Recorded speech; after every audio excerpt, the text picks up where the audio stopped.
Bueno, buenos días a todas y todos. Un gusto tenerlos acá en la Universidad de la Marina Mercante. La verdad que para mí es un privilegio poder dar inicio hoy a esta jornada con la presencia de dos expertos en el derecho internacional, como son Carlos Travolsi, abogado, diplomado en Relaciones Internacionales, presidente de la Fundación Argentina Azul y, más importante de todo, amigo de la Casa de la Universidad de la Marina Mercante, y el doctor Alejandro Caño, doctor en Relaciones Internacionales, magíster, larga trayectoria, investigador de la Universidad Tecnológica Nacional, Facultad Regional Chubut, que ahí compartimos un espacio de trabajo porque somos tecnológicos, además en nuestro tiempo libre o en parte de nuestro tiempo.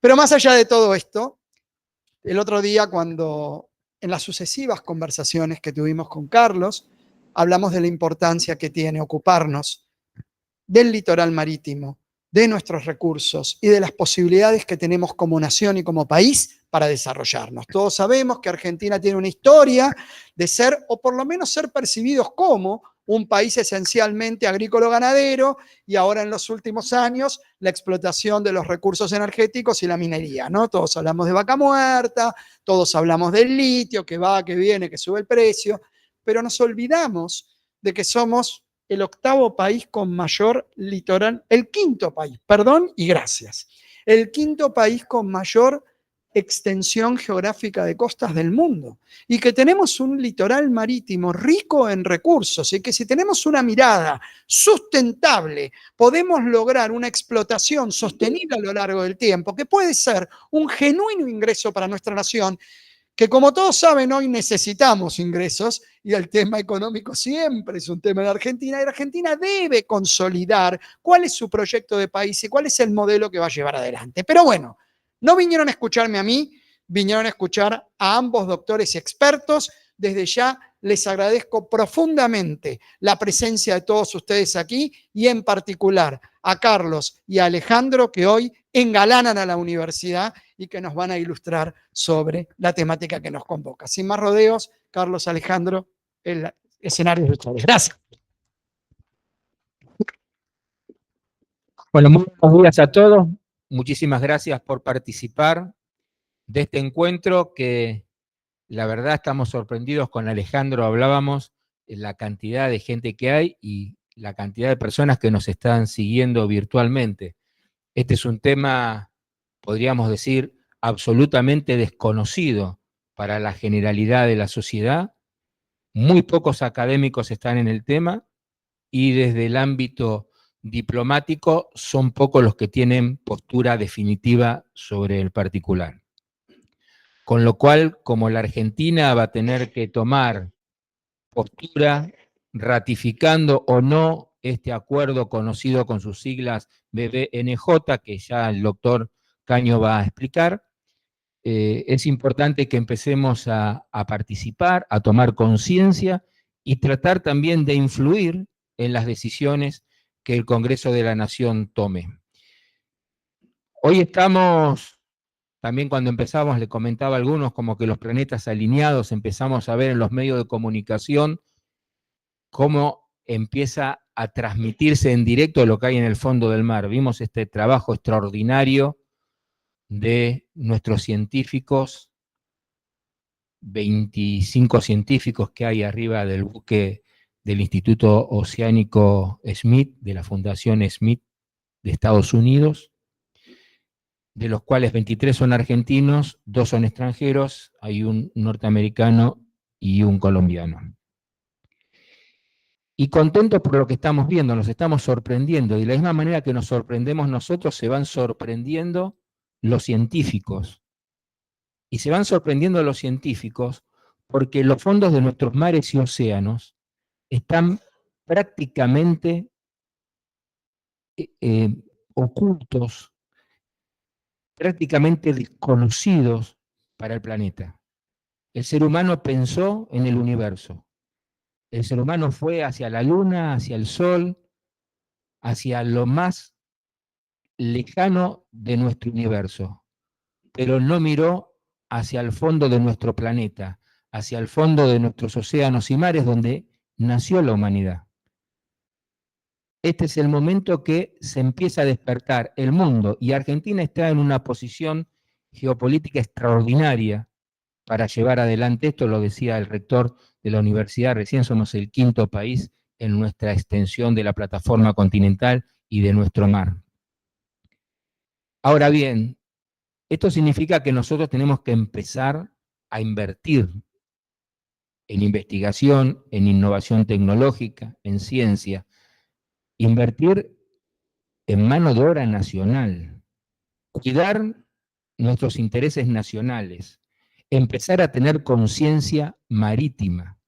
Lo decía recién Luis, el rector, siempre se nos vio a nosotros como un país agrícola ganadero y así se nos enseña en los colegios, que somos un país agrícola ganadero. Sin embargo, Argentina es un país marítimo, con agricultura, ganadería, minería y servicios. Pero somos un país marítimo. Y esto tiene que empezar a calar hondo en todos los argentinos y empezar a trabajar en la conciencia marítima. Ahora empezamos a ver por YouTube, por todos los medios de comunicación, estas imágenes fascinantes de un fondo marino, donde no vemos los peces porque los ruidos del robot los ahuyentan. Pero es una zona de biodiversidad extraordinaria con la cantidad de peces y animales marinos que hay. Ahora, fíjense ustedes que también tenemos que prestar atención cuáles son las herramientas que se utilizan para ver esos fondos marinos. Estamos en un buque norteamericano, la Cancillería Argentina dio la autorización para esta expedición, esta campaña, aclarando que Argentina sea la que tenga la información prioritaria. Quiere decir que hay otros que van a tener la información, en este caso Estados Unidos. Pero ese buque es de bandera de las Islas Caimán, y las Islas Caimán, para quienes saben, es un territorio de ultramar del Reino Unido, Gran Bretaña e Irlanda del Norte. Con lo cual, estamos en problemas. Creo que tenemos que empezar a defender y a prestar atención a nuestros intereses nacionales. Pero bueno, vamos a entrar, mi estimado doctor. Esto va a ser una charla entre los dos. La idea es que sea lo más ameno posible. Y después, quienes quieren hacer preguntas, se les va a acercar para hacer las preguntas por escrito a los efectos de que no se convierta el encuentro en discursos individuales para respetar el horario de cada uno de ustedes. Hay algunos de los posibles aspectos negativos o desafíos que podría surgir para la Argentina y otros países con extensiones tan grandes como nosotros al ratificar este acuerdo de biodiversidad y conservación de océanos fuera de la zona nacional. Algunos de esos desafíos que podrían ser negativos, vamos a nombrar las limitaciones a la soberanía, plantean algunos, las obligaciones de conservación, el acceso y participación, lo que significará mecanismos para garantizar el acceso y la participación de los países interesados, la transferencia de tecnología, los costos de implementación. Hoy que hablamos que no hay plata, bueno, ¿cuáles van a ser los costos de implementación para llevar adelante estas obligaciones que establece el acuerdo? Y por el otro lado, habría algunos beneficios potenciales, que sería la conservación de la biodiversidad, la cooperación internacional y el acceso a recursos. Lo cierto es que las recomendaciones que se dan en este tema es que es muy importante que los países analicen cuidadosamente los posibles beneficios y desafíos antes de tomar una decisión de ratificar este acuerdo. Bueno, vamos a dar comienzo y te voy a empezar con la primera pregunta. ¿Cuál es el contexto que tenemos hoy en el país en materia marina? Hola, ahí está. Bueno, muchas gracias, Carlos. Gracias por la presentación. Gracias, infinitas gracias a todos los que están aquí, también los que están en sus casas o en sus trabajos escuchando esto. La verdad que fue una actividad que se pensó, creo que te está fallando.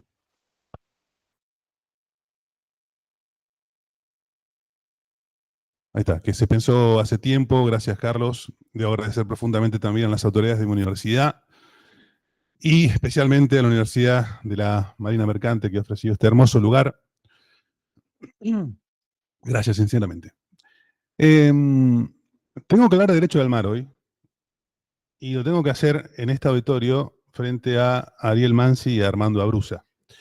Es como si tengo que hablar de música clásica delante de Beethoven y Bach.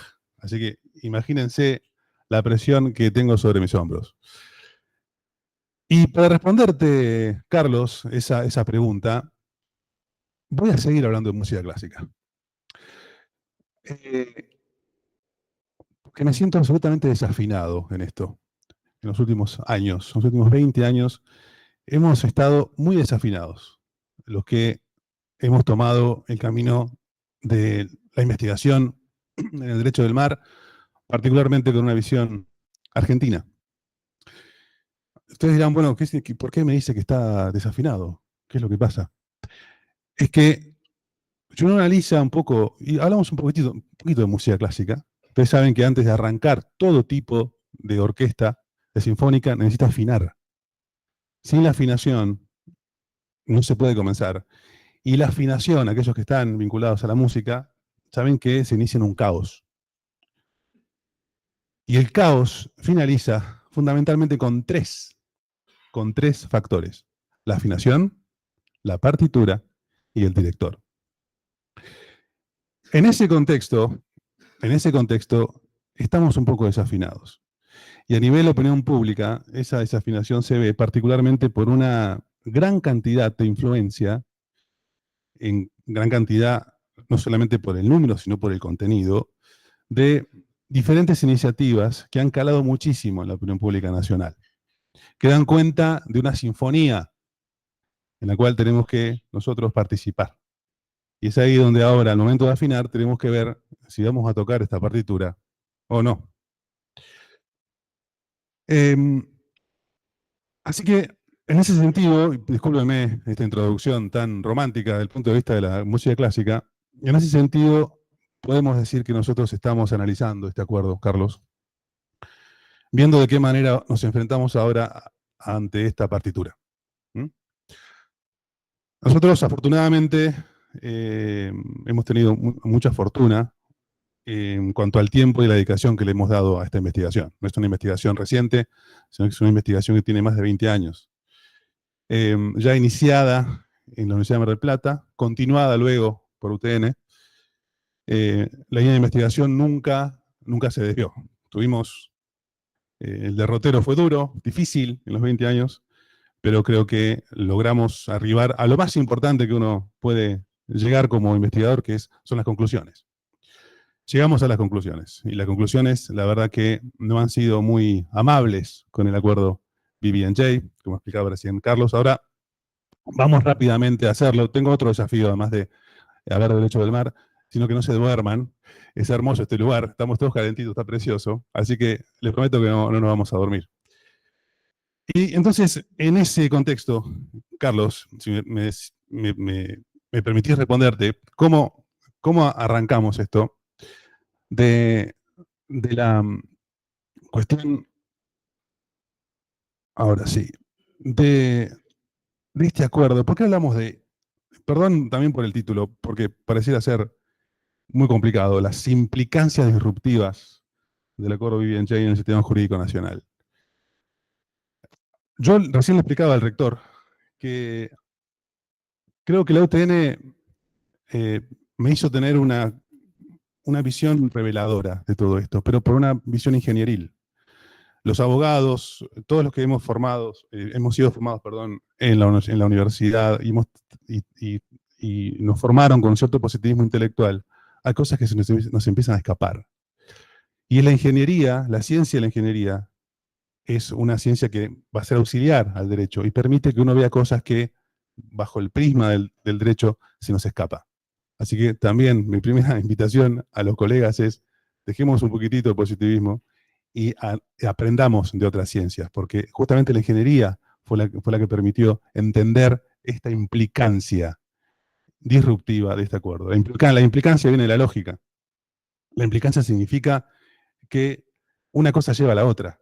Es una relación que se analiza desde el punto de vista de la consecuencia de esa relación. P implica Q. ¿Qué implica el acuerdo de BNJ en el sistema jurídico nacional? Ahí tenemos dos mundos distintos, que es lo que nosotros tenemos que analizar en el día de hoy. Por un lado, el acuerdo en sí mismo, el IBNJ, y cómo eso luego se entrelaza con el sistema jurídico nacional. En esa estamos, Carlos. Entonces, bueno, ahora vamos. Entonces, como queda claro, entonces, ¿por qué hablamos de implicancias? ¿Por qué no vamos a qué significa la tunalización? Vamos a metámonos en el tema de fondo, ¿sí? Muchísimas gracias por eso. Entonces, esto que yo explicaba recién, de cómo tenemos que nosotros empezar a pegotear para analizar eventualmente esto que explicaba también Carlos, si es que la Argentina va a avanzar con la aprobación. Ahora vamos a ver en qué estado estamos. Todavía no está aprobado esto, ni rechazado, ha sido solamente firmado por el Poder Ejecutivo, falta el trámite legislativo. Para entender esto, como explicaba recién, tenemos que hacer esa combinación del acuerdo de BNJ con el sistema jurídico nacional. Y cuando uno hace esa combinación, con este sentido de implicancia que hablábamos recién, se encuentra que esta partitura ha sido construida como una partitura oficial que nadie puede discutir en estos días. ¿Cómo llega al pensamiento jurídico nacional? Fue un tratado o un acuerdo que fue negociado durante 20 años, que tuvo como principal objetivo abordar la problemática del cambio climático y la contaminación marina, por supuesto a través de una saludable cooperación internacional, y que ha sido negociado en paquete, un paquete ya adoptado por 2011. Hoy tenemos el resultado de ese paquete de 4 temas que podamos saber, que está desplegado en 76 artículos y 2 anexos. Y, como recién les comentaba, fue adoptado en 2023, esto es algo reciente, y la Argentina lo firmó en 2024. Aquellos que no tienen formación jurídica, con mucho respeto les digo que el acuerdo no es obligatorio para el país. El país ahora tiene que tomar la decisión de decir a la comunidad internacional si me obligo por esto o no me obligo por esto, que es lo que ahora estamos nosotros analizando. Ahora, yendo a la respuesta, Carlos, cuando uno analiza la posición argentina o el sistema jurídico nacional, que es lo otro que tenemos que ver nosotros, nos encontramos con diferentes, yo diría, diferentes pilares que sustentan el sistema nacional. Particularmente cuando hablamos nosotros de mar, tenemos que hablar de la disposición transitoria primera de la Constitución, que es obligación que tenemos los argentinos de recuperar, por supuesto, en respeto por la vía de la paz y en respeto al derecho internacional, tenemos que recuperar el ejercicio pleno de la soberanía sobre las áreas en disputa. Tenemos sistemas jurídicos provinciales también dentro del país. No estamos hablando de que esto solamente tiene que ver con autoridades nacionales. Los temas del mar tienen que ver con las autoridades provinciales y municipales también. Tenemos que hablar también de evaluaciones de impacto ambiental, que la Argentina también ya está haciendo. Áreas marinas protegidas, que la Argentina también puede desarrollar. Y encontrarnos con 3, yo diría acá, por favor, tomen en cuenta estos 3 puntos para entender esto que decía Carlos recién y preguntaba este tema de la tunelización. Nosotros, cuando hablamos de derecho del mar, cuando hablamos de todo tipo de acuerdo que se va gestando en la comunidad internacional, tenemos que tener en cuenta 3 puntos importantes. Primero, la cuestión Malvinas, como recién les comentaba. Otro concepto que tenemos que tener en cuenta, que la Argentina sistemáticamente tuvo una posición concreta, es el concepto de organización regional de ordenación pesquera, el tema de las OROP y, no menos importante, el pensamiento jurídico nacional. El pensamiento jurídico está basado en el pensamiento continental, que después vamos a ver esto cómo queda plasmado en el... Ahora va la respuesta, Carlos. ¿Cómo queda plasmado esto en la relación, esta implicancia del BBNJ? Entonces, si nosotros hacemos esa combinación entre el acuerdo de BBNJ y el sistema jurídico nacional, vamos a encontrar que para el pensamiento tradicional, nos encontramos con un acuerdo. Ahora sí, acá les pido atención, porque voy a hablar fundamentalmente de lo que significa el acuerdo. Ustedes dirán, bueno, todavía no dijo nada del acuerdo. El acuerdo es esto. Es un acuerdo que se adopta con el objetivo de la conservación y uso sostenible de la diversidad o la biodiversidad más allá de las jurisdicciones nacionales. Estamos hablando de un espacio que está más allá de plataforma, más allá de zona económica exclusiva. Viene a regular aquellos dos espacios reconocidos en la Conmemar, como es el caso del alta mar y el caso de la zona. Tras 40 años de historia, no 20 años, sino que esto en realidad tiene 40 años. Fue toda una idea que se fue gestando luego de la adopción de la Convención del Mar, con una generación nueva. Es un acuerdo nuevo. Si uno desea analizar este acuerdo, que es de biodiversidad más allá de las cuestiones nacionales, se encuentra con una estructura absolutamente nueva, que no respeta la tradición del derecho del mar tradicional. El derecho del mar siempre se caracterizó por reconocer específicamente las funciones de los estados, o los derechos y obligaciones de los estados. Esto cambia un poco esa narrativa que vamos a ver después. Lo que hace es consolidar, aquellos que también tienen investigación en derecho, y particularmente sé que hay mucha gente especializada en temas de ambiente, sabrán que se habla mucho del soft law, o el derecho blando. Esto viene a darle forma dura a ese derecho blando que se fue gestando en los últimos años. O sea, ya dejamos de hablar de soft law, sino que estamos hablando de algo vinculante. Pero algo que en realidad es vinculante sobre la base de un sistema de consolidación de las iniciativas de soft law. Voy más rápido en esta parte. Pero es importante que ustedes tengan esto en mente, porque de esto estamos hablando, si no caemos en algo absolutamente desdibujado. Quizás para los colegas que están en estos temas, uno de los puntos importantes, sé que hay asesores de parlamentarios acá, es importante llegar a entender que hay una asimilación forzada del derecho ambiental en el derecho del mar. Esto es algo técnico, jurídico, para asesores letrados o asesores jurídicos. Cuidado cuando combinamos el derecho ambiental con el derecho del mar, porque no se llevan muy bien. Desde el punto de vista de la adopción de decisiones y desde el punto de vista de la esencia jurídica, son ramas que no se llevan muy bien. Cuidado con tomar elementos de derecho ambiental en el derecho del mar. Y este acuerdo lo ha hecho. Y lo que uno hace cuando uno se sienta a analizar este acuerdo es identificar fácilmente componentes o conceptos provenientes del derecho anglosajón, que después vamos a ver cuáles son. Entonces, cuidado con esto, porque yo les comentaba a ustedes también, que tenemos por un lado el pensamiento continental argentino que piensa de una forma, pero este acuerdo refleja el pensamiento anglosajón. Y como yo les comentaba a ustedes que el derecho ambiental con el derecho del mar no se llevan muy bien, tampoco el derecho anglosajón se lleva muy bien con el derecho continental. Entonces, muchísimo cuidado con eso, y esto es específicamente para los asesores letrados. Con lo cual, acá termino, perdón que me haya tomado este tiempo, Carlos. Nosotros, desde el punto de vista ingenieril, identificamos esa forma de relacionar el BBNJ con el sistema jurídico nacional. Porque si nosotros nos quedamos con el pensamiento estricto de un sistema que tiene que respetar la cuestión de Malvinas, que tiene que respetar el sistema federal, nos encontramos que no habría ningún problema. No habría ningún problema. De hecho, hay un artículo 6 en el acuerdo, que muchos consideran que viene a resolver estas cuestiones.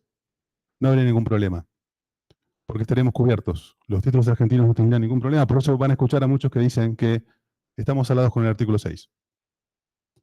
Sin embargo, la visión ingenieril permite entender que si uno empieza a combinar artículos, se termina dando cuenta que el artículo 6 no puede hacer mucho. Ese sistema tunelizado, desde el punto de vista teórico, naturalmente no hay túneles en un acuerdo, pero sí hay túneles desde el punto de vista de la argumentación. Si uno identifica esos túneles, se da cuenta que termina floreciendo en el acuerdo un sistema normativo que es absolutamente contrario al interés de la nación. Con esta combinación, que otra vez voy a los asesores parlamentarios, no estamos acostumbrados a hacer. No estamos acostumbrados a hacer. Por eso les digo, el pensamiento continental a nosotros en esto nos deja un poco ciegos. Hay cosas que no podemos ver. Sin embargo, cuando empezamos a combinar artículos, empezamos a tunelizar el BBNJ con el sistema jurídico nacional, vamos a dar cuenta que las cosas no son como parecen ser. Mira, explica un poquitito mejor porque no quedó muy claro esto de la tunelización, ¿eh? Y por qué se cambia de visión, en la interpretación del acuerdo. Fantástico. Ahora, si hablamos de túneles, es hora de ponerlos en relieve. Naturalmente un túnel no se ve. El objetivo de la investigación fue identificar estos túneles. Naturalmente estos no son los túneles del IBNJ, por supuesto que no. Pero es un ejemplo que se tomó de la fibra óptica submarina. Ustedes manejan datos, manejamos datos y nadie se preocupa por estos túneles, naturalmente. No tenemos por qué tampoco. Sino que estos túneles, lo que hacen, estos cables en este caso, es comunicar datos. Cuando hablamos de tunelización jurídica, lo que hacemos nosotros es vincular artículos de manera subterránea. ¿Y por qué les digo esto también? Nuevamente, perdón que vaya otra vez a los colegas parlamentarios. Ustedes saben que nosotros en el sistema nuestro, cuando somos muy claros, somos muy visuales, cuando en las iniciativas legislativas nosotros vemos que hay combinación de artículos, es el propio artículo el que se encarga de decir, téngase en cuenta el artículo 24, téngase en cuenta el artículo 5. Hacemos un reenvío al artículo 148, por dar un nombre, o un número. Esto no funciona así, no lo van a encontrar. Con lo cual, ¿cómo se encuentra ese túnel, como bien decía Carlos, para que quede claro del todo? Con la práctica. La práctica hace que ese túnel se identifique, porque es la práctica la que va a hacer que los artículos se comuniquen. Eso es propio del derecho anglosajón. Nosotros no pensamos así. Entonces, si uno ve, cuando uno analiza este túnel, ve que empieza a relacionar artículos desde el punto de vista operativo, desde el punto de vista de la práctica internacional, sale a la luz ese túnel. Y es lo que nosotros hicimos en UTN. Identificamos 7 tipos de túneles, que van a demostrar que la combinación de artículos termina dándole a cada uno de ellos que de manera aislada decían una cosa, cuando se terminan combinando dicen otra. Y esa combinación no está en el artículo, sino que va a ser el propio intérprete el que se va a encargar de analizarlo. A ver si queda más claro. En nuestra legislación, yo quiero remitir a un artículo, específicamente en el artículo digo remito a tal artículo. En este acuerdo no hay remisión a ningún artículo, sino que por la ley anglosajona tenemos que interpretarlos, empezar a tunelizar entre ellos y va a partir de esa interpretación el resultado de la aplicación de este acuerdo. Por supuesto que hay, dentro del IBNJ, hay reenvíos explícitos. Sí hay reenvíos explícitos, pero hay otros que no están explícitos y encontramos artículos que están perdidos por allí. Artículos, por ejemplo, el artículo, vamos a verlos en particular, no los quiero marear ahora con artículos. Están dentro de una parte que no tienen nada que hacer allí. Ustedes saben también, bueno, se está desviando el tema para los colegas, y no los quiero tampoco marear, pero es importantísimo esto para los colegas parlamentarios. Ustedes saben que nosotros, aquellos también que están vinculados al mundo de las normas, saben que todos los instrumentos tienen partes. Las leyes tienen partes.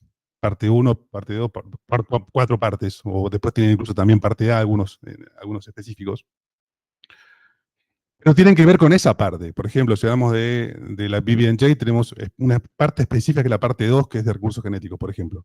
Y la parte 2 solamente se aplica para recursos genéticos y nada más. Esta parte se aplica solamente acá, por ejemplo. Pero después hay otros artículos que están perdidos en otras partes, que tienen vínculo. ¿Y qué hacemos ahí? Y no hay un reenvío de la parte 2 de ese artículo. Y ojo, no es que sea la ley anglosajona, sino que es la forma de interpretar los textos que tienen desde derecho anglosajón. Se interpretan así los textos, y la práctica hace a la interpretación. Nosotros somos vuelvo a la misma palabra, muy visuales, muy literales. Decime a qué me estoy obligando ahora. No lo vamos a dejar en manos de la práctica esa interpretación. A eso voy con esto, Carlos. Entonces, ese mecanismo de tunelización era indispensable que nosotros de UTN lo identifiquemos. Porque si no, caemos en un acuerdo sin problemas. Entonces, siguiendo, vamos a meternos a adentrarnos, perdón, en los túneles, y se los presento. Puede haber más incluso. Puede haber muchos más. Gracias también, Lucas, por... Sí, gracias, Lucas, por todo esto. Queda fantástico, gracias. También Mauro Rey me ayudó en la presentación. Bueno, fíjense, vamos rápidamente. Y yo quisiera también que por ahí, no es necesario que lo memoricen, pero sí, aunque se tomen lo esencial de estos puntos. Vamos a hablar de mayor cooperación. ¿Qué implica mayor cooperación? ¿Quién se va a negar a cooperar? Vamos a hablar de espacios fuera de la jurisdicción nacional, que después vamos a ver que esto no es así, sino que en realidad hay una injerencia en los sistemas nacionales. Vamos a hablar de recursos genéticos marinos, áreas protegidas, evaluaciones de impacto, y acá, bueno, acá atrás mío está el tema de la declaración de capacidades. Esos 4 últimos puntos, ¿se acuerdan? Yo les comenté que había un paquete. Bueno, esto se negoció en paquete. Todo se negoció en paquete. Y finalmente, quizás, para la Argentina, la cuestión de las áreas en disputa. Y ojo que esto no es un tema, van a decir, bueno, esto solamente le ocurre a la Argentina por la cuestión Malvinas. Es un tema que tiene que ver con un tema geopolítico, que no es solamente una cuestión que la Argentina adopte una posición contraria desde nuestro punto de vista. Yo no estoy arrogando, por supuesto, la posición nacional. Pero desde el punto de vista del grupo de investigación, también se puede llegar a decir, bueno, esto lo interpreta la Argentina porque tiene una situación especial. No, esto ocurre en el marco del diálogo norte-sur, donde hay una imposición. Yo he escuchado a algunos amigos que dicen, parece que el norte manda y el sur obedece. Bueno, en ese ámbito está la cuestión. ¿Cuál es el límite de la cooperación? Dice mayor cooperación. ¿Cuál es el límite? Bien. Si hablamos de cooperación, como dice Carlos, vamos al primero. ¿Qué decimos que identificamos este túnel? Si hablamos del artículo segundo, por ejemplo, el artículo segundo, naturalmente, es el que fija el objetivo del acuerdo, que es un acuerdo que va a atender a la conservación sostenible de la diversidad más allá de las jurisdicciones nacionales, pero trae una mayor cooperación. Entonces, para nosotros, ¿qué significa mayor cooperación? Desde el punto de vista del español, no genera mucho problema interpretativo, vamos a cooperar más. Pero ¿por qué mayor cooperación? Si uno va al texto en inglés, se encuentra con una expresión que desde el idioma inglés se entiende más. E incluso si va a la versión francesa también. En inglés se habla de further cooperation, ¿no? Further cooperation. En francés se habla de renforcement, de refuerzo. Entonces si uno analiza eso, entonces ¿cómo es el tema? Mayor cooperación en español, a mí no me decían que tengo que reforzar la cooperación. Y ustedes saben, aquellos que tienen nociones básicas del inglés, que el further tiene un significado específico, que es más de lo mismo. No es algo nuevo. No es que ahora vamos a cooperar de otra forma, sino que vamos a cooperar sobre la base de lo existente. Entonces hay que preguntarse allí si nosotros, como Argentina, como país en desarrollo, estamos en ese esquema de cooperación actual. ¿Se acuerdan cuando nosotros hablábamos en los primeros slides de las OROP? Las OROP, después vamos a ver incluso si quieren en algún momento del intercambio qué significa esto.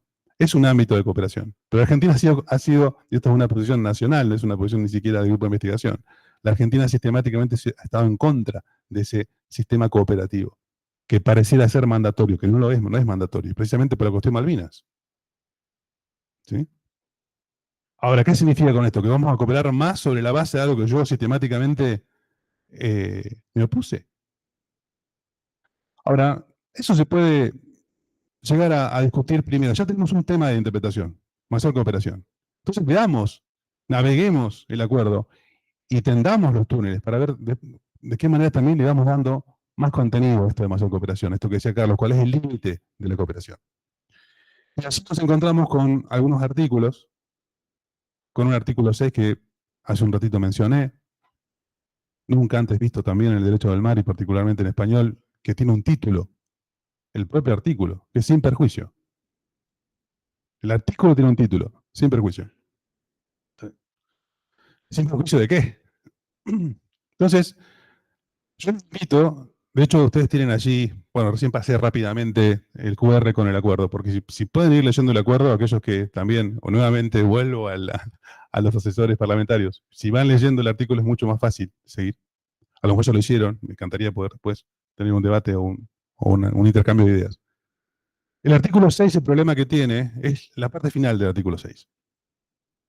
La parte final. Porque si bien es cierto que el acuerdo, la filosofía del acuerdo, si hay controversias en eso, el acuerdo no va a tener ningún tipo de injerencia. ¿Sí? Como que si hay controversias, no las va a negar, y tampoco las va a canalizar. El problema del artículo 6 está al final, para nosotros. Eso sí está clarito y es propio del pensamiento de derecho continental. No se van a poder utilizar ningún tipo de acto, ningún tipo de decisión, todo lo que se desprenda al BBNJ para hacer valer o negar reclamaciones. Para hacer valer o negar reclamaciones. Entonces, uno dice, bueno, está bien, perfecto, que es saludable. Si hay problemas, dejémoslo a un costado. Y acá viene el primer tema de derecho ambiental. Conservemos, pero los temas de soberanía no los discutamos. Derecho ambiental. Nosotros no podemos mantener eso ya desde el punto de vista constitucional. Es un deber para nosotros, un objetivo permanente de renunciar al pueblo argentino. Con lo cual, si uno va a la aceración en disputa y analiza la situación, no solamente de la Argentina, se va a tener en cuenta que aquel que reclama no puede reclamar. Y aquel que ocupa tiene que reclamar algo. Con lo cual, el artículo 6, y si le metemos, perdón la expresión tan coloquial, si le metemos el artículo 2, ya con el artículo 6, vamos a cooperar de esa forma. Vamos a cooperar con el que está ocupando, si no tiene nada que reclamar. Reclamamos lo que tenemos títulos de soberanía y no podemos ejercer la soberanía. Sumado a un artículo 7, como siempre, principios de derecho ambiental, que contamina paga, muy bonito. Patrimonio común de la humanidad también está allí, que ha perdido, para que los estados en desarrollo sientan que ganaron algo. El uso de la mejor tecnología, incluso se confunden conceptos, para nosotros principios, la palabra principio, para nosotros, derecho continental, es una palabra fortísima, parte de las fuentes.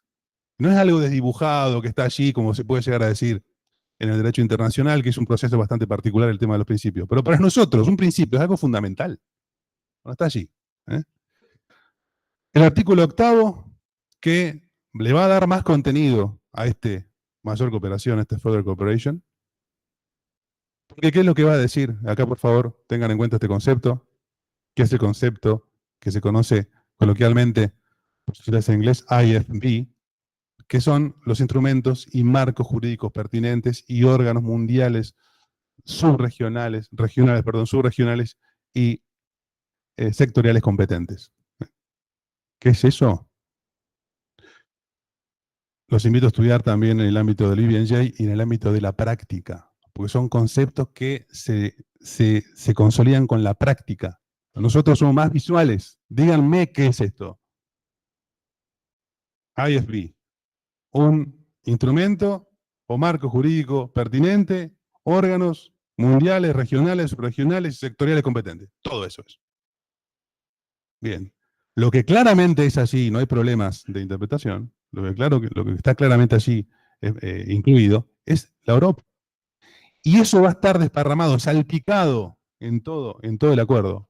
Y estos ISBs, vamos a ver después, estamos en el primer túnel, estos ISBs son los que van a dar el marco y los que van a venir a hacer docencia de cómo, por ejemplo, tenemos que hacer evaluaciones de impacto ambiental en las áreas más de las jurisdicciones nacionales. Entonces, esto que dice Carlos, ¿cuáles son los límites de la cooperación? Los límites de la cooperación lo va a dar la práctica de la Argentina, como lo comenté hace unos instantes, ha tenido una posición muy especial y se ha mantenido siempre afuera de ese sistema que se ha ido consolidando a través de 2 años. Okay. Vamos entonces a la segunda implicancia, si te parece, los espacios fuera y dentro de la jurisdicción nacional. Entonces, el acuerdo plantea áreas bajo jurisdicción. Bueno, este es otro punto, o sea, quedémonos con el primer túnel, que es el de mayor cooperación. Invito también a que hagan esa combinación de artículos. Hubo abajo algunos que no llegué a mencionar, si no vamos a terminar, son 7. Les prometí que no los iba a hacer dormir, así que igual, no hay ningún problema que levanten la mano si quieren opinar. No. Como les dije en el artículo 3, bastante claro el artículo 3 para nosotros, este acuerdo se va a aplicar más allá de las jurisdicciones nacionales. Perfecto, nos quedamos tranquilos. O sea, no tiene nada que ver con los sistemas jurídicos nacionales. Ahora,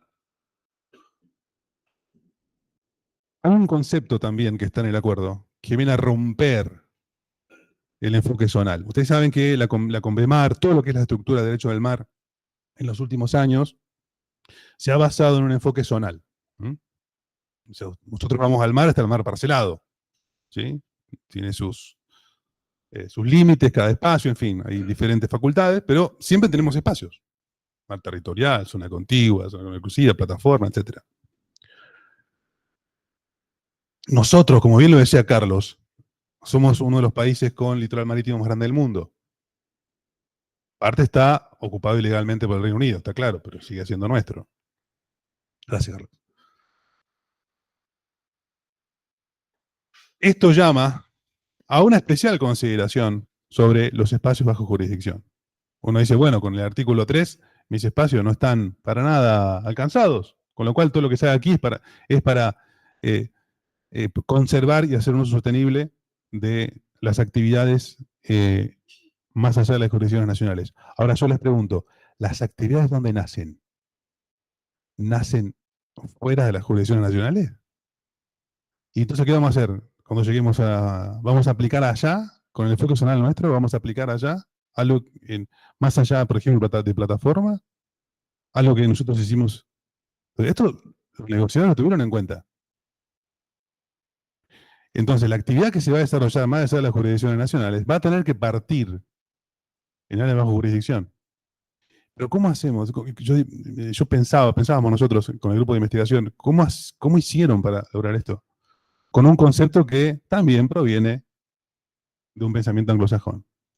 Cuando uno analiza en los acuerdos internacionales o en los instrumentos normativos, cuando uno ve ambigüedad, cuando uno ve mucha vaguedad o indefinición, eso es propio de un pensamiento anglosajón. Porque es la práctica. Ojo, no estoy hablando mal, es una manera de hacer derecho. La práctica le da la forma. La práctica trae la carne al asador. La práctica.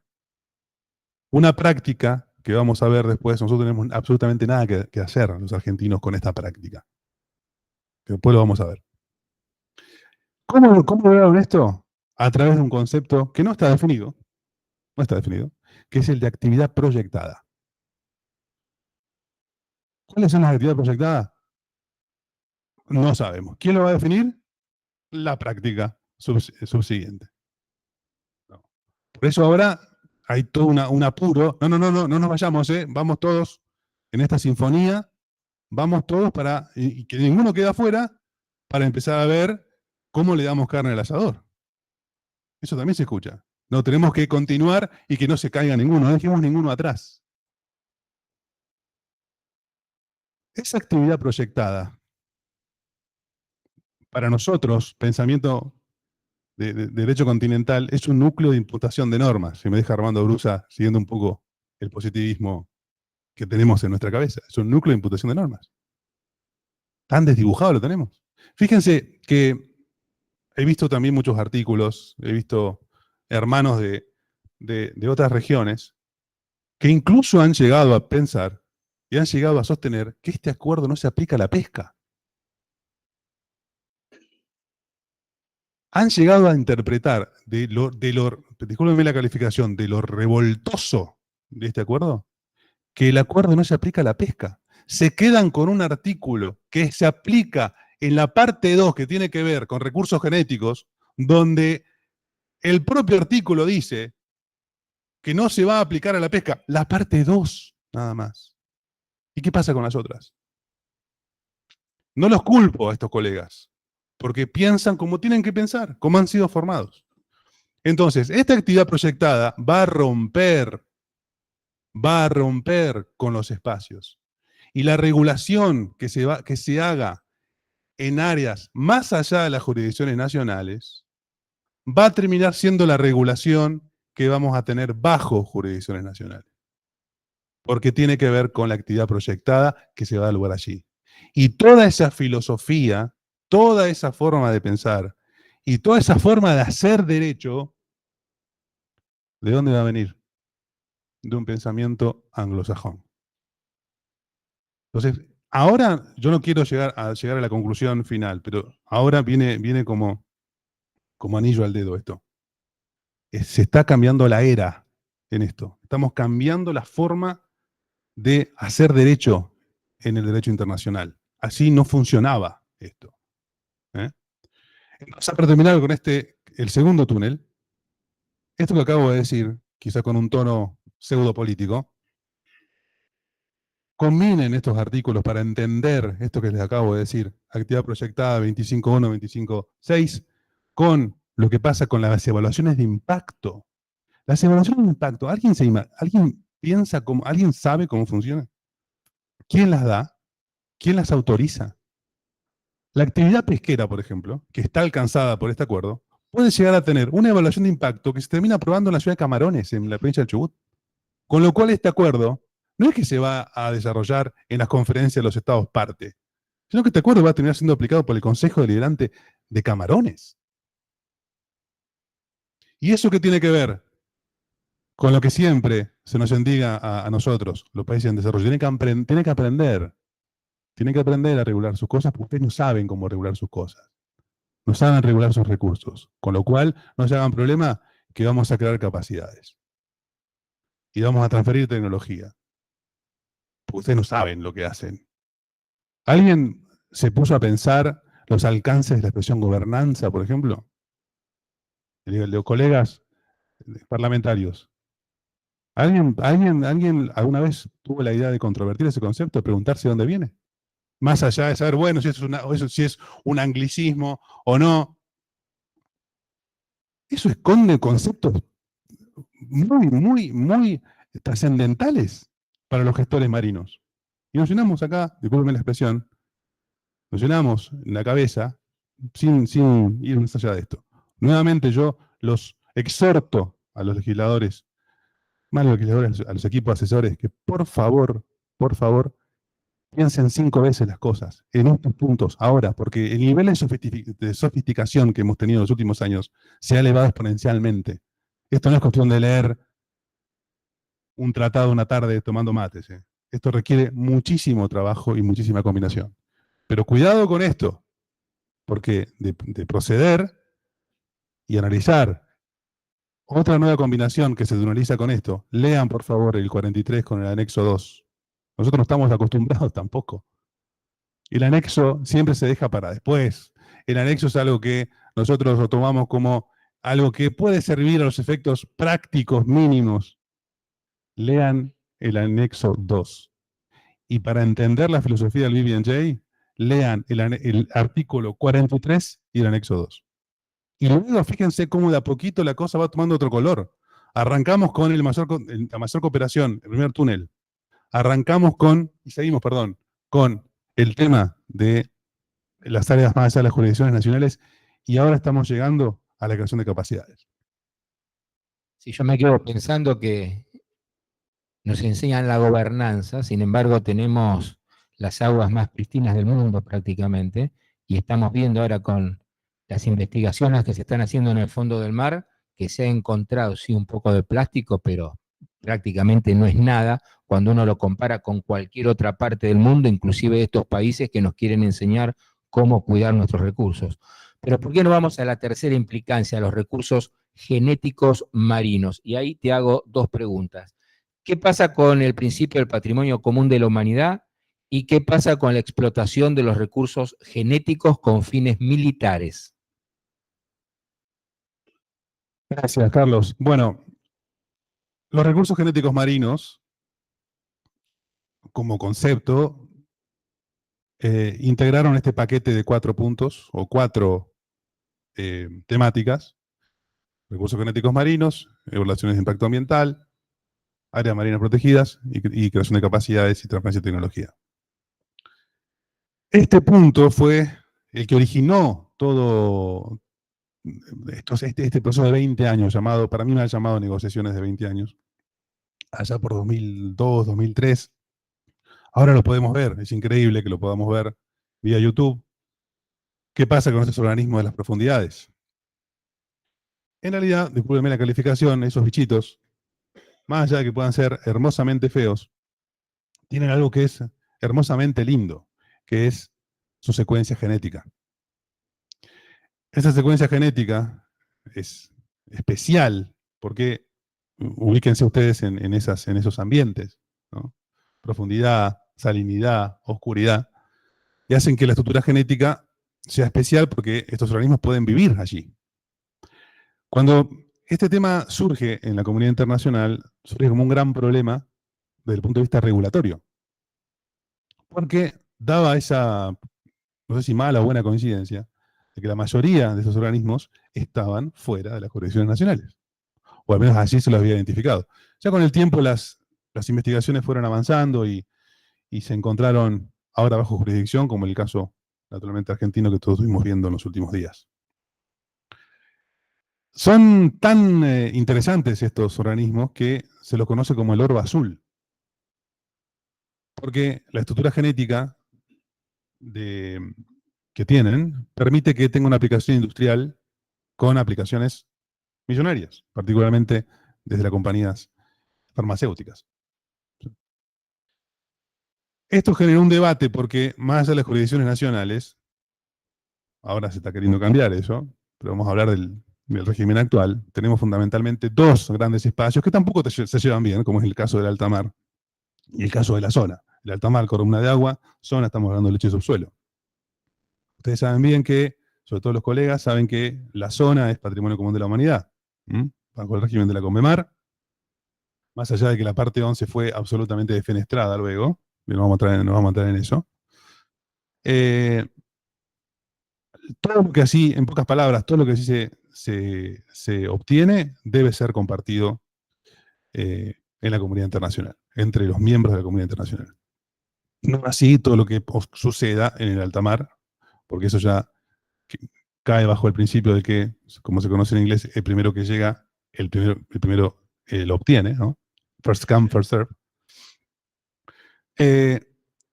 Pero, brevemente, todo lo que se explotaba o lo que se explota en leche subsuelo en la zona tiene que ser compartido. Todo lo que está en el alta mar no, en principio. Con lo cual, ¿estos organismos son de la zona o son del alta mar? Esa discusión estuvo años presente en la comunidad internacional. Muchos decían que era de la zona, entre ellos la Argentina, porque si decimos que es de la zona, todo lo que se explote allí tiene que ser compartido, y otros decían es del alta mar, porque no tiene que ser compartido. Eso se discutió durante muchos años, independientemente que había fundamentos sólidos para sostener que eso debía ser compartido, porque es patrimonio común de la humanidad. No podemos sostener que esos organismos son del alta mar. Por diferentes motivos tienen su contacto con leche subsuelo, con lo cual no se capturan como la pesca, por ejemplo.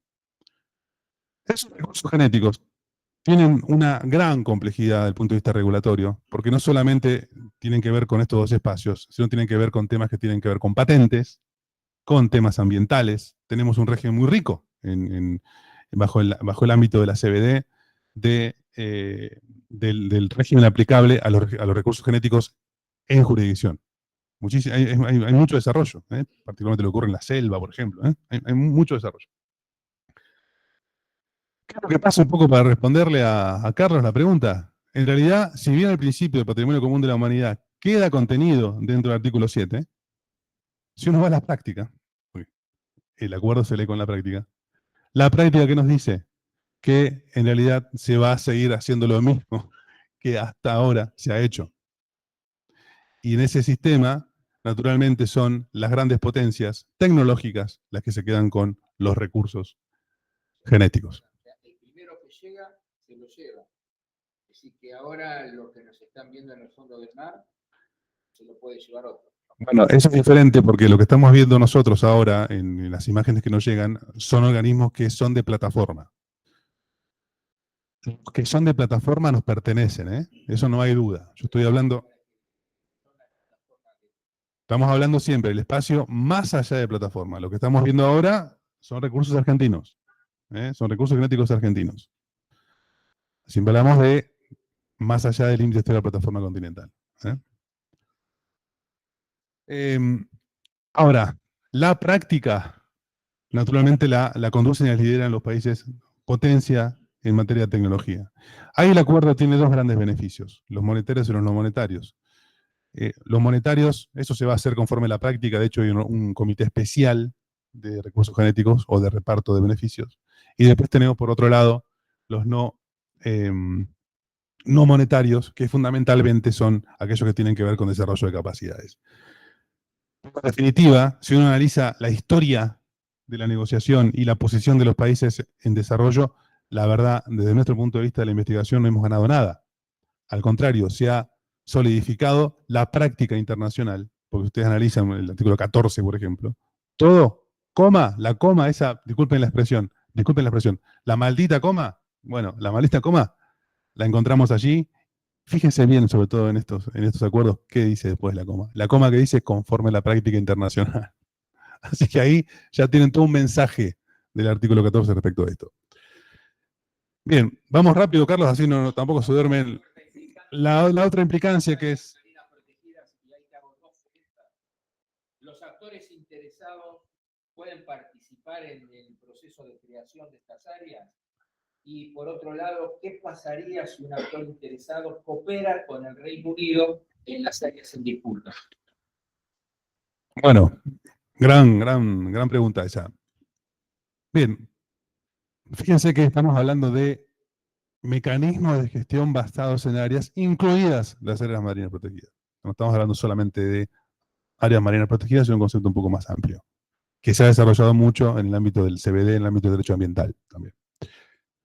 Esto que dice Carlos es muy interesante, porque yo les comentaba a ustedes también que el derecho del mar se basa fundamentalmente en estados, en la figura del Estado. El BBNJ rompe esa filosofía y abre la puerta, abre los portales marinos a la participación de otros actores que no son estados. Actores que no tienen bandera, pero tienen influencia en la comunidad internacional. Que también se ha tomado mucho, esto no es nuevo, se ha tomado también en derecho ambiental. En derecho ambiental se habla de stakeholder. Un caso paradigmático. Y este actor interesado, no es un concepto que uno tiene que tomarlo como un jugador más. No es un jugador más, es un superjugador más. Que en los últimos años ha demostrado que tiene, desde el punto de vista conceptual, yo diría existencial, ha tenido una influencia muy significativa en las tomas de decisión. Muy significativa, y especialmente en el mundo del derecho ambiental. Pero ahí, nuevamente, cuando hablábamos al principio, no mezclemos la forma en que el derecho ambiental se forma con el derecho del mar, o el derecho internacional del mar. Porque ahí entramos en una distorsión muy fuerte. Y esto, más allá de lo jurídico, que podemos llegar a discutir, analizar aquí, si tiene subjetividad internacional, lo podemos analizar. Lo cierto es que se le da participación, como preguntaba Carlos, en los procesos de creación e implementación de estas áreas. Aquellos que tienen experiencia diplomática o han participado en diferentes eventos que tienen que ver con la política exterior, conferencias, reuniones de expertos, todo con... Ah, sí, por supuesto, el ministro Rossi, he aprendido mucho de él. Gracias por venir también, ministro. Habrán visto que en los últimos años, además de tener el salón principal, el auditorio principal, hay puertitas antes de entrar. Entonces van a ver un evento, un evento, el famoso side event, ¿no? Y tocan temas casi tan importantes con lo que se está tocando en el auditorio principal. Eso es la forma en que los stakeholders trabajan. Naturalmente no toman decisiones, no la pueden tomar, la toman los estados, los delegados, que tienen, por supuesto, sus poderes para poder llegar a ese lugar, o sus autorizaciones, o sus instrucciones, mejor dicho. Pero los stakeholders trabajan de otra forma. Trabajan creando conceptos, creando nociones, que como yo les comentaba al principio, eso se va tratando, particularmente en los últimos 20 años, tuvimos esa práctica, con el soft law. No es nada, no se hagan problema, porque esto no es obligatorio, no se hagan problema. Ustedes lo pueden ver como recomendaciones, como guías, códigos de conducta, no pasa nada. Ahora, vamos un poco más atrás, cuando analizamos estas guías, estas recomendaciones. ¿Quién las inició? ¿Cómo se iniciaron? ¿Qué objetivos persiguieron? Acá déjenme ser un poco grosero con esto. ¿Alguien se puso a estudiar bien las diferencias que hay entre la pesca ilegal, la no declarada y no reglamentada? ¿Seriamente? ¿O compraron el concepto completo? Porque a veces me da la impresión que el concepto lo comimos entero, ¿eh? Entero. Sin darnos cuenta que son tres situaciones absolutamente distintas. Hemos tenido trabajos de primer nivel en Argentina, pocos, como el caso, por ejemplo, de Ariel Mansi y de Armando Abruza, que han escrito. Pero, ¿qué pasaba con esos escritos? Estaban desafinados. Estaban desafinados. Hacían quedar como que no estábamos dentro de la sinfonía que estábamos invitados a tocar. Entonces, todos aquellos que tenemos esta visión reactiva, pareciera que quedamos limitados a un lugar oscuro, chauvinista, poco serio, y no tenemos la posibilidad de poder transmitir estos pensamientos. Nuevamente, a los colegas parlamentarios, por favor, desafíen estas estructuras, porque es la única forma de tener una doctrina nacional, de pensamiento nacional, que en su momento supo tener grandes pensadores. Bueno, no me quiero desviar tampoco, pero volviendo al tema. Áreas protegidas. Para que se entienda, yo sugiero, por favor, hacer esta estructura tunelizada, vayan al acuerdo, léanlo de esta forma, y ahí encontramos diferentes conexiones operativas. ¿Sí? Vamos a ver cómo se crea, cómo participan los stakeholders o los actores interesados, cómo participan los estados ribereños o estados costeros. Cuidado con ese concepto también, nuevamente. Cuidado, porque nosotros tenemos un problema ahí conceptual. Nosotros no tenemos ningún estado costero en el Atlántico Sur. Nosotros estamos solos nosotros. No tenemos ningún estado ribereño ahí, ¿eh? Digo, porque por ahí se explican mal las cosas en los papeles. Y otra cosa importante también, fíjense acá la cantidad de artículos que están vinculados con los ISBs. Fíjense la presencia de los ISBs incluso en el desarrollo de este tipo de medidas. Miren esos artículos, ya la cosa va tomando color y va tomando otro relato, va tomando otra partitura. Vamos a la quinta implicancia, las evaluaciones del impacto ambiental. ¿Esta es una herramienta nueva? Bueno, otra cosa que se ha dicho con mucha irresponsabilidad en algunos medios, como que no había evaluaciones de impacto ambiental antes, como que se acaban de inventar ahora. No. Siempre fue una herramienta que tuvimos en la Argentina. De hecho, la Argentina la tiene. Tenemos todo un sistema aceitado en bajo jurisdicción. Incluso la Argentina puede llegar a tener una iniciativa de realizar evaluaciones de impacto más allá de las jurisdicciones nacionales, con lo cual las herramientas están. Esto es algo importante para dejarlo en claro, Carlos. Y acá, en esta estructura, vemos cómo la evaluación de impacto ambiental se va a terminar encaballando con que lo decíamos hace unos instantes, con el concepto de actividad proyectada. La actividad proyectada tiene que tener una evaluación de impacto ambiental. Y vemos todo un sistema, también teniendo en cuenta los ISBs, que van a marcar el camino de cómo tienen que hacerse. Y esto sumado a algo que tiene que ver con otro sistema de tunelización, pero que tiene que ver con evaluación de impacto ambiental, y es quizás la base del BBNJ, que es el intercambio de información. También esto es muy importante que lo tengamos en cuenta en el siglo XXI. Compramos todo lo que vemos en televisión, vemos a los gusanos tubo que tanto ha estudiado Armando, hace poco, muy hermosamente feo, pez diablo negro, pero eso lo vemos con los ojos humanos. Pero hoy tenemos ojos informáticos también. Todo es dato. Ustedes, nosotros, están allá, acá, afuera, todos somos un número, todos somos un dato. Y el tema está, el desafío que tenemos hoy, en el ámbito del derecho del mar, tiene que ver con ese intercambio de datos. Esos datos, ¿quién los valida? ¿Cómo sabemos si ese dato, como decimos nosotros en el pensamiento continental, es de plena fe, digamos? Tiene valor probatorio. ¿Quién lo valida?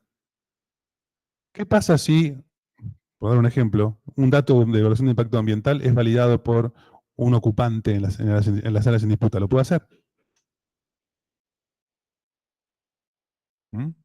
El dato, hablando nada más que la validación de un dato, que tiene que ver con evaluaciones de impacto ambiental, porque ese dato va a empezar a ser comunicado en la comunidad internacional, que es el concepto el que viene también del pensamiento anglosajón, que es el pensamiento del mecanismo de intercambio de información. Ahora, ese mecanismo de intercambio de información, yo les digo cómo se dice en el idioma inglés, y explíquenme ustedes cómo hacen la traducción.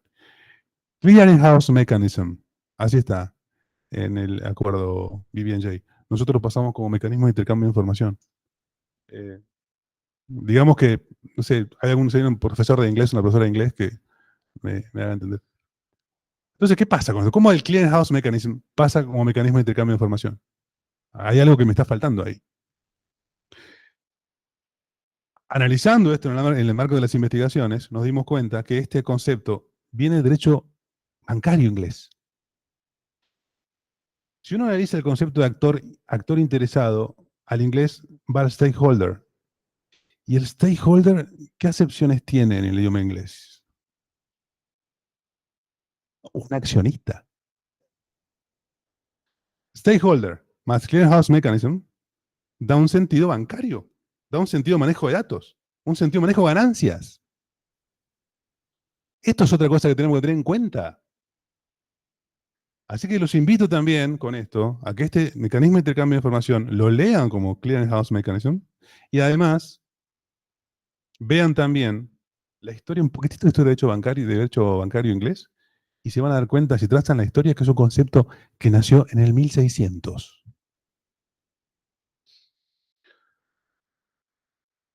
Así que, más desafíos.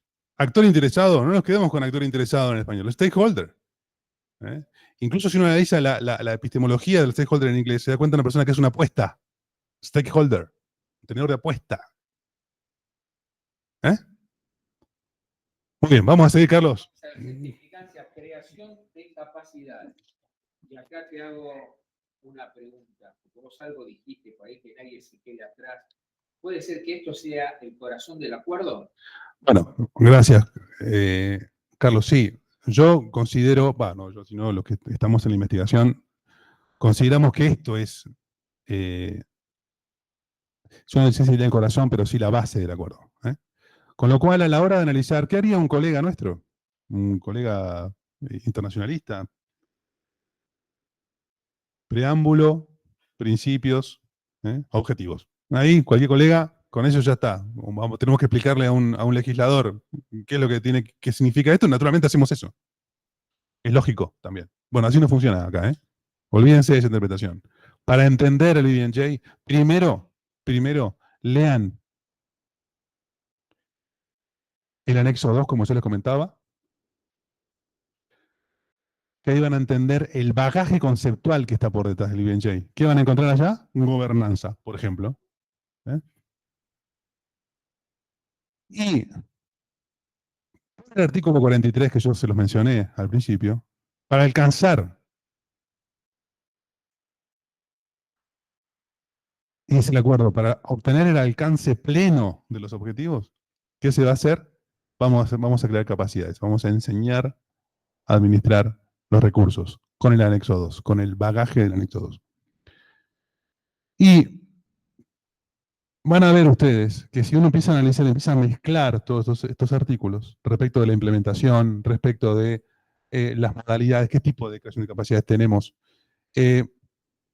Tenemos un comité específico, tenemos vínculos entre los IFBs, tenemos toda una suerte de conexión operativa conceptual que esto en definitiva se va a terminar canalizando a través de vectores de pensamiento anglosajón. Por eso vuelvo a lo mismo, no es que sea un problema para la Argentina este acuerdo, con la cuestión de Malvinas, que de hecho lo es, creo que es un tema crítico para nosotros, por eso acá adelante una conclusión, es inaceptable este acuerdo, pero tiene que ver con toda una filosofía nueva en el derecho internacional. Así que también los invito, y sobre todo también a tener en cuenta una palabra que, bien implementada, no hace mal, como es el caso de la transparencia. Yo he trabajado con temas de transparencia en la región. No es algo que sea negativo, pero mal implementado puede ser muy negativo. Esto es como también hablan los economistas, ¿no? Un martillo puede ayudar a clavar un clavo, pero también puede también hacer daño a una persona, ¿no? Acá es lo mismo. Bien, vamos rápido, así no... Vamos entonces a la séptima implicancia y la última que tenemos por hoy. Áreas en disputa. Ahora, ¿cómo podría impactar este acuerdo concretamente en la cuestión Malvinas? Acá ya hemos visto hasta el momento los conceptos interpretativos que tenemos en el BBNJ y cómo se conectan, cómo afloran estos conceptos del derecho anglosajón. Un poco para entender, primero, ya lo pueden ver mejor. Y incluso iba a usar el pizarrón, pero después no lo usé, pero quizás después lo utilizamos. Fíjense que si hablamos de áreas en disputa, el acuerdo tiene una batería de disposiciones que parecieran dar tranquilidad a las partes en la disputa, como que cada uno mantiene su posición. Ahí tenemos el artículo 6, tenemos un artículo 6010, que incluso dice para evitar toda duda. Todo el tiempo parece que el acuerdo quiere calmar nervios, para evitar toda duda. No se van a poder utilizar todos los actos como para negar o reclamar. Incluso específicamente tampoco se va a permitir la vía de la opinión consultiva en ese ámbito. Voy a ir rápido por acá. Y algo también tiene que ver con el artículo 18 respecto del establecimiento de áreas protegidas en áreas en disputa. Como que esta batería de artículos se construyó sobre la base de la idea de darle tranquilidad a los estados que tienen disputas. Sucede que si nosotros activamos este sistema, porque es un sistema que se activa con un clic, esto es como un interruptor, no hay vuelta atrás. ese sistema empieza a comunicar a través del mecanismo de intercambio de información, se empieza a comunicar el dato. Dato que, como decíamos hace un ratito, dato que no sabemos quién lo va a validar. El Reino Unido lo puede validar a ese dato. Ese dato validado, que va a empezar a circular por todo este engranaje, que después vamos a ver cómo funciona desde el punto de vista visual, hace que no solamente ese dato llegue a la Argentina, o se comparta con Argentina, eventualmente si la Argentina toma, para mí, la idea equivocada de hacerse parte en este acuerdo, sino que va a estar toda la comunidad internacional allí. Ese dato va a recorrer las bases de datos de aquellos estados que desean ser parte. Y así se va a dar una situación objetiva, como también lo dicen algunos profesores aquí en la Argentina, como el profesor Mansi, una situación objetiva. ¿Mm? ¿La Argentina qué va a hacer con el 6? ¿Qué va a hacer con el 6? Cuando dice, yo mantengo mi posición. Yo, para nada voy a reconocer lo que haga el Reino Unido allí, y en todo caso lo puedo llegar a tirar de ilegal. Así, ¿y los demás? ¿Qué van a hacer? Yo tampoco puedo, incluso no puedo llegar a plantear, porque el artículo 6 me impide a mí poder hacer algún tipo de reclamo de soberanía. O hacer algún tipo de reclamo sobre la base de todo lo que se haga en el ámbito del acuerdo. Incluso acá viene una cuestión medio, yo diría, paradojal, porque también se dice que uno puede participar de hecho, esto es absolutamente posible, si es que un Estado se hace parte en el tratado, de participar en la conferencia de Estados partes. Lógico, ¿eh? Se termina ratificando el acuerdo, tiene el derecho el Estado de participar en esa mesa grande de conferencia de Estados partes. Esa conferencia de Estados partes,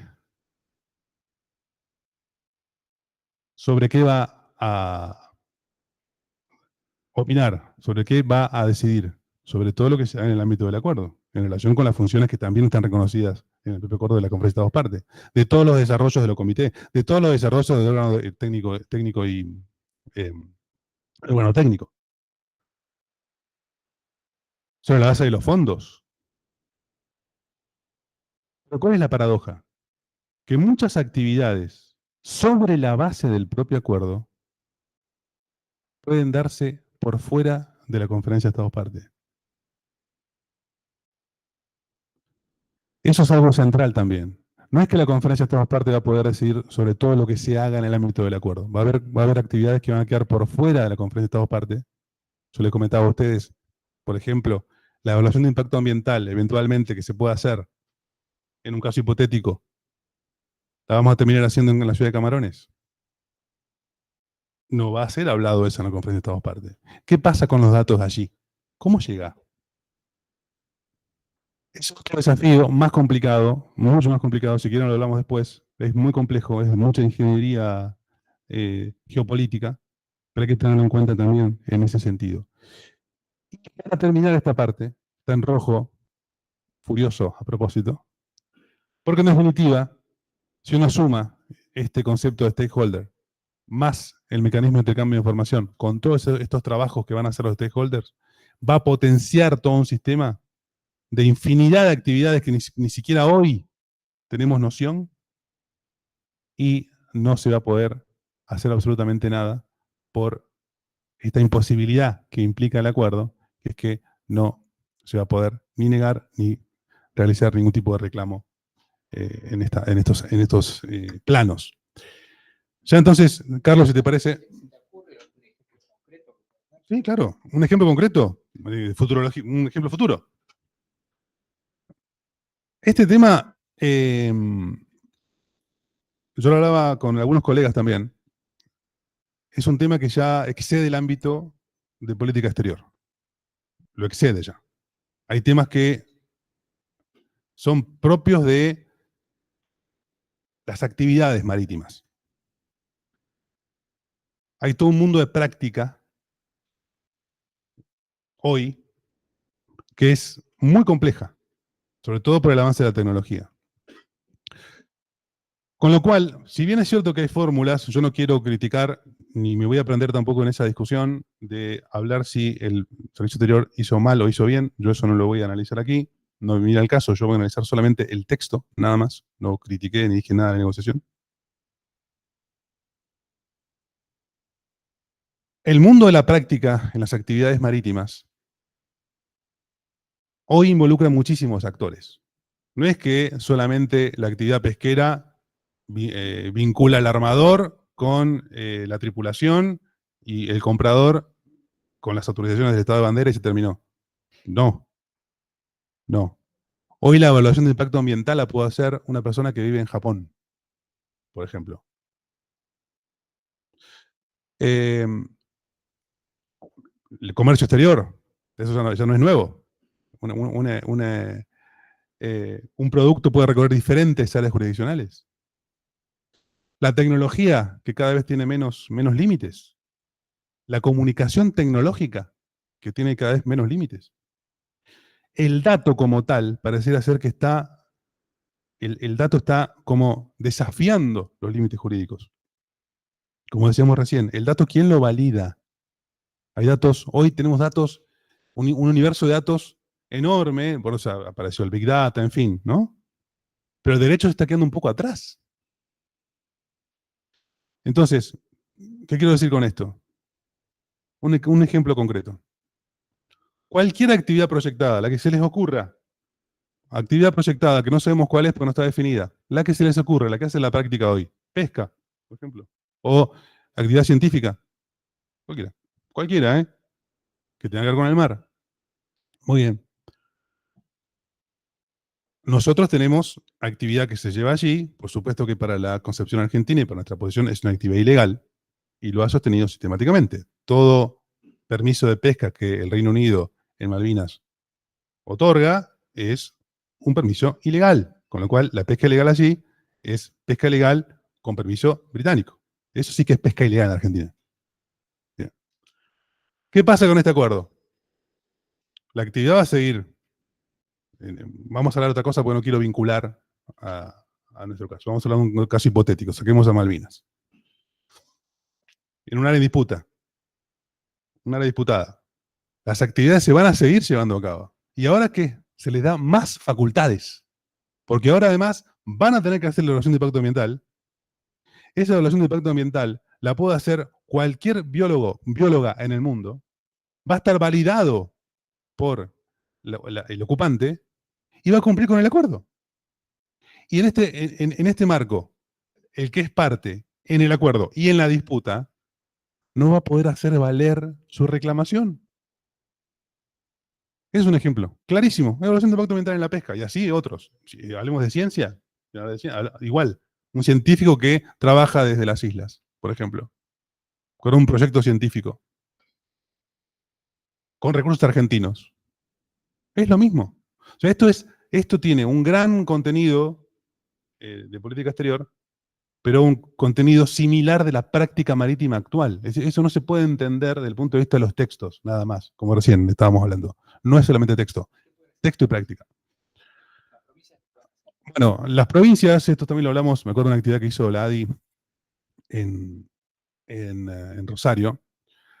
Las provincias tienen mucho que hacer, porque naturalmente en el sistema argentino, un sistema federal, hay un reparto de recursos. Naturalmente, si hablamos de temas pesqueros, por supuesto que las provincias tienen su recurso pesquero reconocido ya constitucionalmente, son titulares sobre recursos, ejercen dominio y jurisdicción. Pero no solamente aquellas provincias que tienen litoral marítimo, sé que ha venido gente de San Luis, muchas gracias por estar aquí. También las provincias que no tienen litoral marítimo tienen mucho que decir. Porque esto no tiene que ver solamente con la cuestión del mar, tiene que ver con la integridad territorial del país. Las provincias pueden opinar, pueden participar. Pues yo diría que, de hecho tenemos ahora una actividad en la provincia del Chubut a finales de este mes, que es el Congreso de Ingeniería Pesquera. Este tema lo vamos a tocar.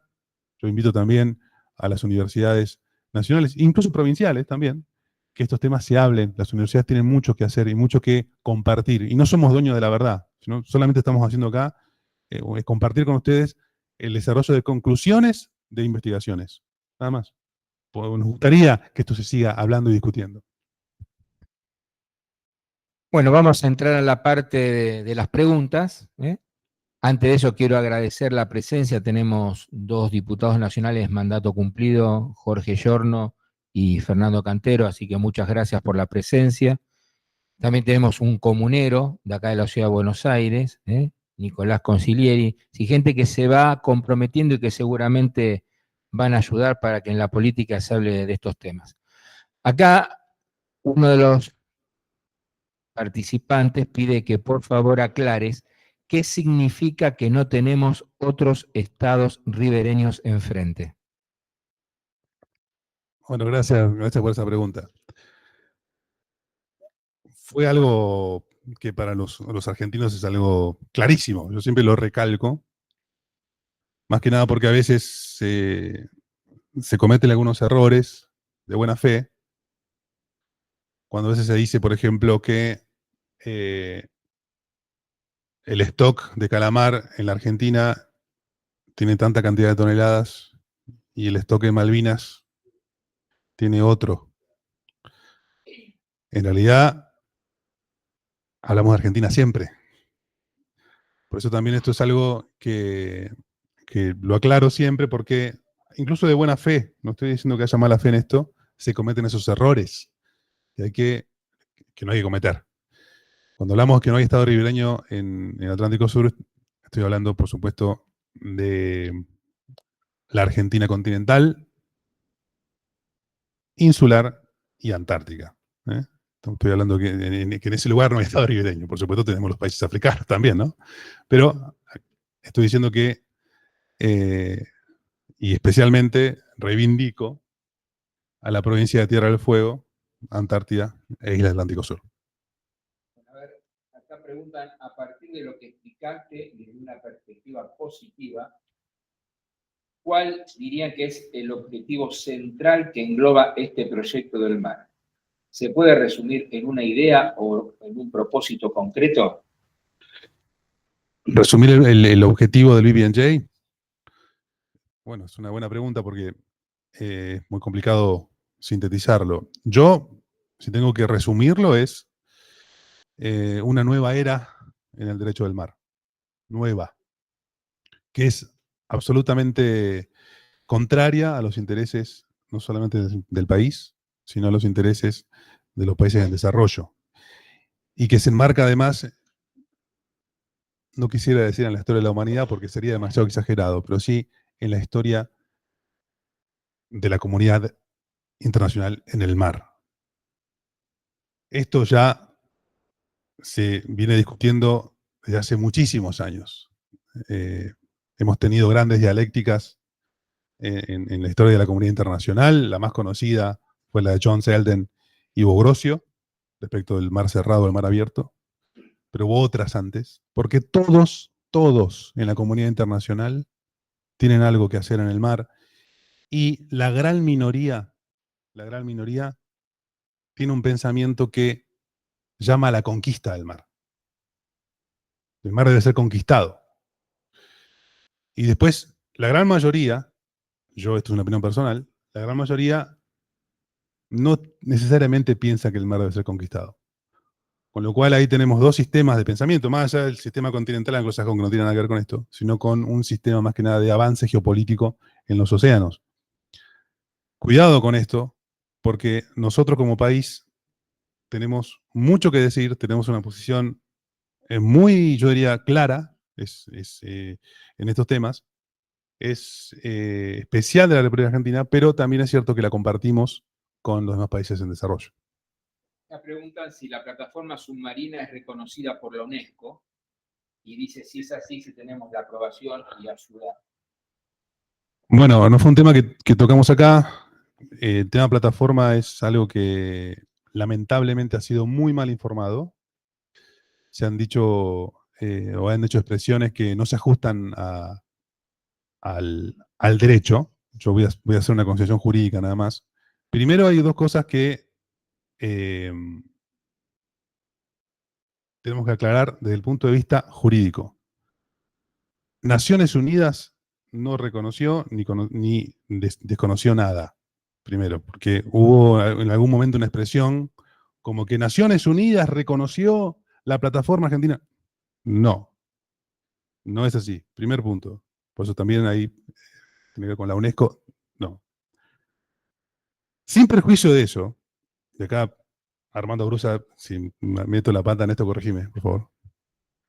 Sin perjuicio de esto, el límite exterior de la plataforma continental es un derecho, o la fijación de ese límite es un derecho del Estado costero, Estado ribereño. Con lo cual, si la Argentina considera que ese es el límite, ese derecho lo tiene la Argentina. Lo que sucedió en el ámbito de la Convención de Límites, que no depende de Naciones Unidas, pues fue otro mito que también se comunicó mal, creada por la Convemar, lo que hace es simplemente como organismo técnico, decir, bueno, la Argentina sostiene que este es su límite exterior. Por supuesto que estamos hablando de un trabajo técnico muy grande, no es tan simple identificar el límite exterior, y lo va a recibir. Naturalmente, ¿qué fue lo que sucedió? Que el Reino Unido también hizo lo suyo, y como organismo técnico, ¿qué va a decir? Yo no puedo decir a quién le corresponde qué parte de la plataforma, con lo cual yo esta parte no la voy a considerar. Eso fue lo que pasó. La República Argentina es soberana en la Argentina continental, insular y antártica. Por eso también ha trazado el límite exterior en todo su espacio marítimo. ¿Eh? Con lo cual ese límite la Argentina lo fijó. Pero cuidado con este concepto de reconocimiento, porque esto es algo, la plataforma continental, según la jurisprudencia internacional, es ipso facto de initio del Estado costero. Cuidado, lo que hacemos nosotros solamente es fijar el límite, o fijar, digamos, la mensura submarina. Bueno, acá nos preguntan si China, que firmó el Tratado Antártico y algunos otros tratados, si firmó este acuerdo, y quién le coloca el cascabel al gato, o sea que China pesca en todo el mundo, y especialmente acá en la milla 200 sur. Bueno, el tema antártico yo quisiera no... Teniéndolo acá Ariel Mansi, por ahí, si le parece, luego le pasamos la palabra, para que un poco él nos ilustre qué sucede con el Vivencia y el tema antártico. Esto no lo dije, es muy importante. Al comienzo, así tenemos también claridad respecto de cuáles son los jugadores que tenemos hoy. Tenemos un acuerdo que ha sido ratificado por 51 estados, algunos de ellos latinoamericanos, y ha tenido más de 132, 33 firmas, entre ellas la Argentina. O sea, la Argentina firmó con este grupo de más de 100 estados, pero solamente 51 se han obligado. Un tratado que todavía no está en vigor, porque tenemos que obtener 60 ratificaciones. Después podemos hacer un ida y vuelta, porque también es cierto que se habla de la pesca china como también pesca depredatoria, como pesca ilegal. Yo no estigmatizaría una bandera, primero. Lo diría con mucho respeto, digamos, que son los chinos, porque pescan, hay otros que pescan allí. Que eso en realidad lo hago por un respeto intelectual nada más. O sea, no podemos englobar todos los que pescan allí en una sola bandera. Pero hay algo que yo sí quisiera dejar en claro. Y la mente me pone bastante, me quita el buen humor cuando escucho que hablan de pesca depredatoria todo el tiempo. Hablan de agujeros negros, la Argentina no controla, como literalmente se meten un rato y se van, esas cosas que uno ve. Cuidado con el concepto de pesca depredatoria, y yo les puedo decir que esa pesca que se da allí no es pesca ilegal. No es pesca ilegal. Se la quiere hacer pasar como pesca ilegal. Incluso he escuchado, bueno, ya me estaba subiendo la temperatura, pero he escuchado personas que dicen que es pesca no reglamentada, desde la Argentina. Eso lo podemos discutir, pero lo que debe quedar en claro es que si una persona se atreve a decir, y yo no estoy diciendo ni que sí ni que no, ni que está bien ni que está mal, si una persona se atreve a decir que es pesca depredatoria, que lo pruebe. Tráiganos una investigación de un instituto serio de investigación que diga que la actividad pesquera en los últimos 20 años ha generado sobreexplotación y el stock está realmente en un estado poco saludable. Ahí puede ser que hablemos de pesca depredatoria. Pero no el solo hecho de tener 600 embarcaciones allí transforma ese escándalo visual en pesca ilegal o depredatoria. Así que, cuidado con eso. Tenemos una pregunta de uno de los participantes virtuales de San Luis también, el doctor Lucas Chico, que dice si en este acuerdo se establece la prohibición de hacer reservas. Sí, claro. Y no, gracias al colega que preguntó eso. Es importantísimo reconocer. Al final, eso sí, lo han respetado. Al final de la estructura de los acuerdos siempre se suele señalar esto. 70 y 73, lean esos artículos, y ahí ustedes van a ver que no se puede hacer reservas. No se puede hacer reservas. Ustedes saben bien, bueno, esto para que no están en estos temas, una reserva es una declaración que es un Estado para que ciertas disposiciones o algunos efectos de esas disposiciones no sean aplicables en su sistema jurídico interno. O sea, puede decir, esto lo vamos a aplicar así o no. No se puede ahora. Con lo cual, tómenlo o déjenlo. Sería eso un poco el mensaje. Gracias al colega que preguntó eso.